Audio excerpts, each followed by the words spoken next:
સતુભાઈ ધાદલ, વિશ્વ હિન્દુ પરિષદ જિલ્લા અધ્યક્ષની જવાબદારી. સતુભા, રામનવમી પર્વને લઈ આજે બોટાદ શહેરના મુખ્ય માર્ગો પર ભવ્ય શોભાયાત્રા કાઢવામાં આવી હતી.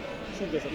આજે રામનવમીની ભવ્ય શોભાયાત્રા મસ્તરામ મંદિરથી પૂજ્ય સમરસતાના ભાવ સાથે દિનેશ બાપુ, નવથા હનુમાનજીના મહંત તેમજ આપણે શનિદેવના મહંત, જગન્નાથજી મંદિરના મહંત અને ક્ષેત્રના અમારે આગેવાનો, પ્રાંતના આગેવાનો અને હિન્દુ સમાજના આગેવાનો ઉપસ્થિત રહ્યા હતા. અને બોટાદના રાજમાર્ગો ઉપર ભવ્ય રામલલ્લાની શોભાયાત્રા નીકળી હતી. એમાં વિવિધ પ્રકારના 5-6 ફ્લોટો, ડીજે અને હિન્દુ સમાજના 18 વર્ણના આગેવાનો ઉપસ્થિત રહ્યા હતા. અને ઠેર ઠેર શરબત, પાણીના સ્ટોલ સમરસતાના ભાવ સાથે પણ કરવામાં આવેલા હતા.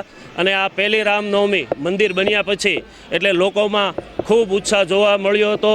અને રથયાત્રા પૂર્ણ થયા બાદ અહીંયા મહાપ્રસાદ ફરાળની વ્યવસ્થા કરવામાં આવેલ હતી.